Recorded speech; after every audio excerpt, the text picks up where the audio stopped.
Hello traders, James Stanley with StoneX and Forex.com. It was a brutal week for the US dollar. It's down 1.93%, which is the largest weekly sell-off in the currency since April of last year. Now, that episode in April of last year was very much driven by fears of recession in the United States. That is just a month after the dollar breakdown had really begun in March, and sellers were running aggressively until pushing down to a zone of support that has pretty much been in play ever since. Now, with that said, there's a few different things that are moving behind the scenes here. In last week's video, I had looked at and even said that I was fully expecting President Trump to take a swing at the dollar. He's been very vocal in that he wants a weaker US dollar. And I think the rationale behind why makes sense. He wants to help American corporates as much as he can going into midterm elections. He wants to see corporate profits pop. And to do so, a weaker dollar helps to sell products outside of the U.S. and then also makes domestic products more competitive in the U.S. as imported products are more expensive just by comparison. So that makes sense. He's had comments to that effect multiple times already. And so the comment from the week before, when he brought back the idea of more tariffs on Europe, especially around Greenland, it made a lot of sense as to why he was doing it, what he was looking for, and ultimately what he wanted to see. And he did start to see it. Shortly after last week's open, we had the dollar get hit pretty hard. And that sell-off largely continued. But what really drove the weakness into the end of the week was another theme coming undone. And this is something that I think could have some pretty significant connotations moving forward. And there could also possibly be some collateral damage down the road. So let's just get to the chart and start looking at this from a few different perspectives. So again, first and foremost, looking at the dollar, it was a 1.93% week down, which was the largest weekly sell-off since back here in April. And then before that, we had another large weekly sell-off in March. You know, the bulk of last year's down move in the dollar really was driven by two really bad weeks. This week, again, was aggressively down, but we're still within around the same confines. The sellers have been stymied for about 7 months now. As a matter of fact, it was right down here around that 97, 94 Fibonacci level. The support built just a couple weeks after that April sell-off. And that's where dollar bears really began to spin their wheels. Now, along the way, there have been multiple pitches from Trump. There have been multiple hits from Trump, often with the Fed chair nomination, alluding to bringing in a really dovish nominee for Fed chair, which has helped to keep the dollar down. But again, it was something else that happened in here. Now, if we look at the composition of the USD, it's 57.6% euro and then 13.6% Japanese yen. So in many cases, it's difficult to imagine the Japanese yen doing the driving on the dollar versus the euro, just because of the proportion that they play in the dollar basket. But if we look at what happened back here, there is precedent for that theme to play out. And that, again, that's something that we need to keep on our radar in the near term, because the sell-off in the dollar this week was very much driven by a massive move in dollar yen. That massive move showed up right here with dollar yen down 1.72% on the day. But more than that, it was how it came about and again, the connotations around that. If we look at dollar yen going back to 2021, there is a massive carry trade that is still in this thing. Like when U.S. inflation started to perk up in 2021, the Fed was saying, "Oh, it's supply chain related, it's transitory. We don't need to hike rates. It's going to abate on its own." Didn't happen. Markets aren't stupid, and you can see where dollar yen starts to rally in anticipation of the Fed having to respond to that higher inflation. And then when we do ultimately get rate hikes from the Fed in March of 22, this goes hockey stick mode. Now, what's going on here? What's happening? There's actually a couple of different things, and it's really fascinating. So for a retail trader, you're probably aware of swap or rollover. And as the U.S. hikes rates and Japan doesn't, the swap or the rollover on the long side of the pair increases more and more and more. This is like a daily interest payment, almost daily. It also has triple witch, but it's a payment or a debit or credit at 5 p.m. Eastern time when the market closes, when the position gets rolled over. Now, if you're on the long side in the direction of the rate divergence, the rate discrepancy, you can earn rollover at 5 p.m. And on the other side of that, if you're short, if you're long the low yielder and you're short the high yielder, you pay rollover at 5 p.m. So from a retail perspective, you're directly disincentivized from shorting the pair via that rollover payment. You're incentivized to be long. And then case in point, we get this almost this vertical movement. Now that's the retail side of this, but this isn't a retail driven trade. Think of it from the perspective of a hedge fund or a pension fund. And if you're a hedge fund and you have a prime broker that can go to a bank in Japan when central bank rates are near 0% or maybe even below 0%, you could get a loan for really low rates. And then if rates in the US are going up, you could take that capital and invest it elsewhere where rates are higher. Now, the problem with that is you're in essence long yen because you get the loan from a Japanese bank, they're loaning it to you in yen. Now, if the yen is going upside down because of that rate divergence, trade doesn't work because any profits that you might make in the higher yielding economy are going to be wiped out by losses in the currency. So what you can do is you can hedge that risk. And that's where this pair goes even more vertical because you could go to the market, you could sell yen to offset your long yen exposure from the loan that you just took, and you can put it into USD. And then you can invest that USD in the United States or wherever else. And that's the institutional side, the commercial side of the carry trade. It's a legitimate form of leverage as you can borrow cheaply and invest it somewhere where rates are higher and you could pocket the spread. Now, when rates are still going up, all is good and fine. The problem is that, as we can see here, that trade could get incredibly one-sided, which is exactly what happened in 2022 and 2023. It got so one-sided that there weren't many shorts that were there. It was largely longs. And so even a hint or whiff of change can bring a reversion. And that's precisely what happened. This was in Q4 of 2022. And at the time, dollar yen was getting above 150. I mean, it's astronomical levels from where it was at the open of 2021, where it was like sub 103. Now we're all the way up to 150 plus. And at this point, the finance ministry starts to get a little bit freaked out, thinking, well, all this yen weakness really could lead to inflation because we have to import a lot of goods to Japan. And if we're importing goods and our currency is this weak and these other currencies are that strong, we could be putting ourselves in a downward spiral with inflation. We need this to be a little bit more controlled. And so it was when we got up to 150 that the BOJ was ordered by the Ministry of Finance to intervene. And that's what inevitably stopped this run. Now, it didn't reverse it. It just stalled it, right? But what it did was it put a line in the sand that said the Ministry of Finance is going to defend this level. And so if you're a trader and you're looking at getting long and we're near that level, the risk reward just isn't that attractive because there's the fear that the BOJ is going to come in with another round of intervention and stop you out. So what happens is this stalls for about a month. And then it was when we got a below expected CPI print out of the US that kind of started to hint, well, hey, maybe those 75 BIP rate hikes from the Fed are done. Maybe the Fed's going to start slowing the rate hikes. Maybe they'll even start cutting rates. And the trade was so one-sided that now a lot of those folks, even folks that were just holding hedges from an institutional carry trade, now it's time to take profits. Now, you'll see here this Fibonacci retracement. It played out really cleanly.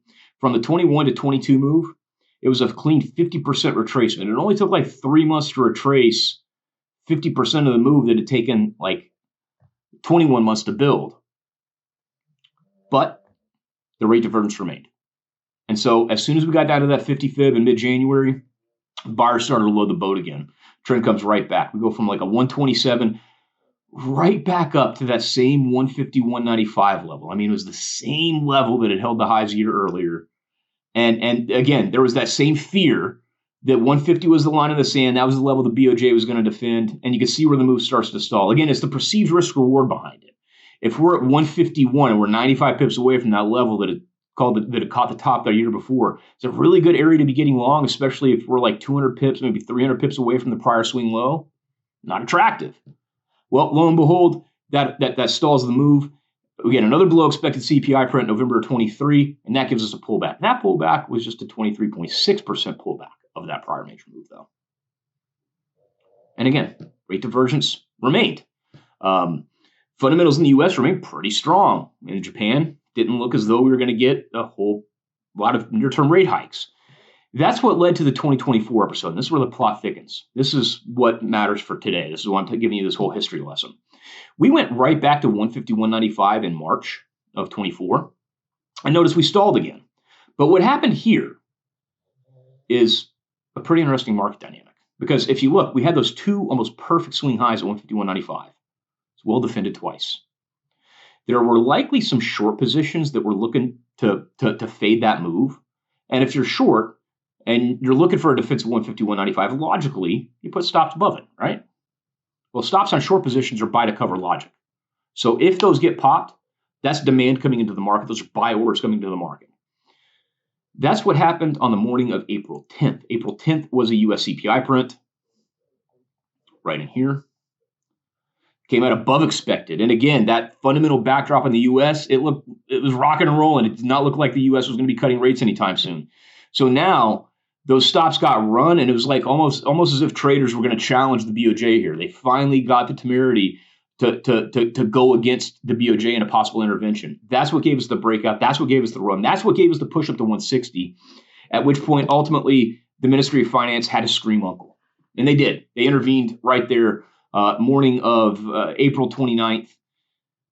And I think this is one of the reasons you'll often see traders get a little bit shy or bashful around weekends, just for fear that maybe there's going to be like an intervention on the Sunday open when liquidity is kind of thin. But nonetheless, that was like 1 week of weakness. And look at where support came in, right at the same 151.95 level. And what did traders do? They went right back to the well. The fundamentals were still pushing alongside of the pair. That's precisely where the rally ran, and it ran right back up to that 160 level again. When we got to July of 24, this is when the Ministry of Finance was like, all right, we're done messing around here. There's a US CPI print coming out the morning of July 11th. We're going to be ready to intervene. And intervene they did. Now, that CPI print was below expected, and this is what ultimately gave markets the idea that the Fed would be able to cut, because inflation was coming down. The Fed had been saying they wanted to cut, and now not only did we have an intervention, but we also had the possibility of rate cuts. Now you see that aggressive long side carry trade all of a sudden getting freaked out. And those hedges that had been holding on for the carry trade back here and here and here, now they're seeing this thing go upside down. And it's that same axiom where you have a crowded movie theater, the exit door is only so wide, and you start to smell smoke. Are you really going to wait around to see if there's a fire? Are you going to wait for confirmation? Or are you just going to book for the exits and then ask questions later? That's what markets will often do. And that's exactly what happened in here. But that's not what makes this interesting. This is just a currency pair, and a lot of American financial media probably doesn't care about that. What they do care about, though, is what happened to stocks. And again, look at the date on this. This was the morning of Thursday, July 11th. If you look at what happened in the NASDAQ 100, again, we've ripped since then, but if you look at what happened the morning of Thursday, July 11th, a big bad bearish engulf.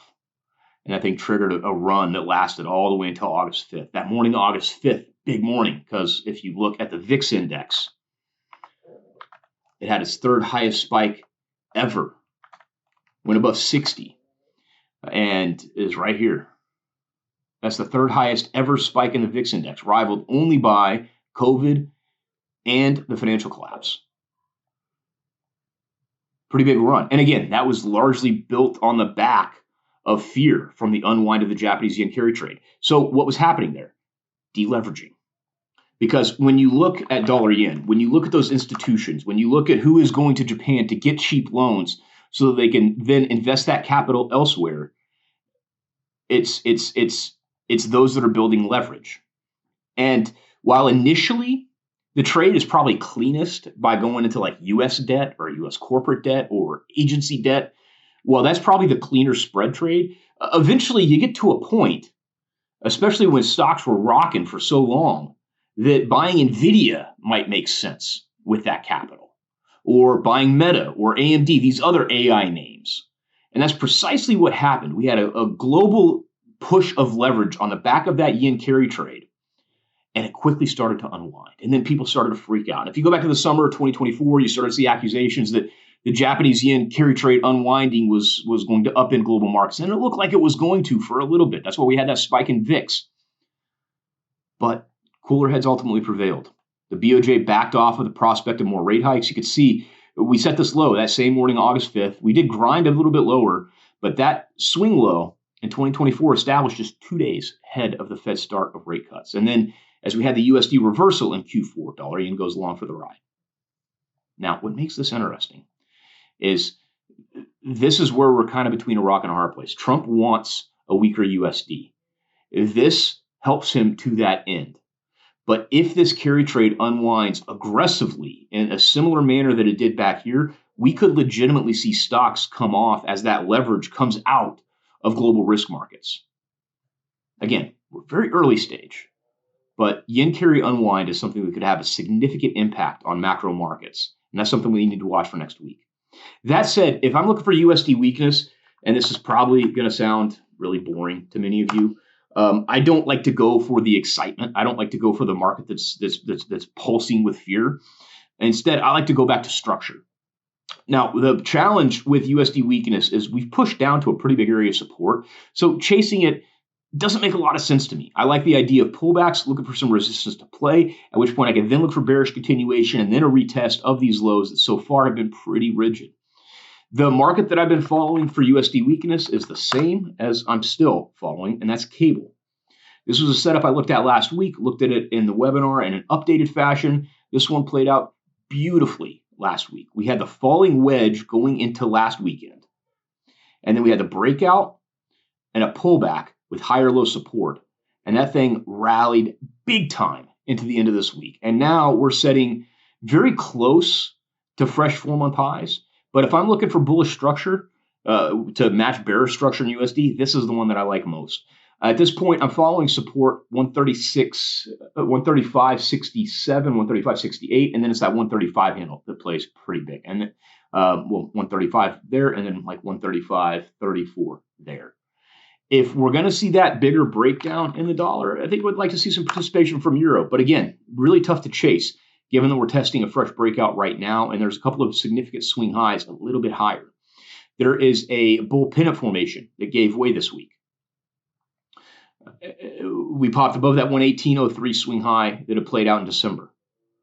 But there is bullish structure for buyers to defend on pullback setups or scenarios. Ideally, a hold of 118.04, this is what would look most attractive given where we did see that resistance come in previously. But 117.17 is the level that's on my radar. And the reason, again, it goes back to a level I looked at last week. It's 115.92. 115.92 is a 38.2 retracement of the May to September major move. It's related to 114.92, which was the swing down here that caught the November swing low.